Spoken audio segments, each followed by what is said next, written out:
ഖുറാനിൽ നിങ്ങൾ എടുത്തു നോക്കിക്കഴിഞ്ഞാൽ ഇസ്ലാമിന്റെ സോഴ്സ് എന്ന് പറയുന്നത് ഖുറാൻ മാത്രമല്ല.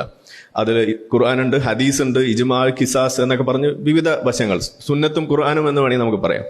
അതിൽ തന്നെ പ്രധാനപ്പെട്ടതായത് ഖുർആൻ ആയതുകൊണ്ട് ഖുർആനിൽ തന്നെ പറഞ്ഞിരിക്കുന്നു, A true believer, the true believers are only those who believe in Allah and His Messenger, never doubting, ഒരു സംശയമില്ലാതെ, and strive with their wealth and their lives എന്നാണ് പറയുന്നത്. അതായത് വജാഹദു ബി അംവാലിഹിം വ അൻഫുസിഹിം, നിങ്ങളുടെ സമ്പത്ത് കൊണ്ടും നിങ്ങളുടെ ശരീരം കൊണ്ടും ജിഹാദ് ചെയ്യുന്നവർ അവരാകുന്നു യഥാർത്ഥ മുസ്ലിങ്ങൾ. അപ്പോൾ ഇവിടെ ഏതെങ്കിലും മുസ്ലിം നമ്മുടെ നാട്ടിൽ യഥാർത്ഥ മുസ്ലിം എന്ന് വിളിക്കുന്നുണ്ടെങ്കിൽ നിങ്ങൾ സത്യത്തിൽ സ്വയം ചോദിക്കുക, നിങ്ങളൊരു യഥാർത്ഥ മുസ്ലിമാണോ? നിങ്ങൾ നിങ്ങളുടെ ശരീരം കൊണ്ടും സമ്പത്ത് കൊണ്ടും ജിഹാദ് ചെയ്യുന്നവരാണോ?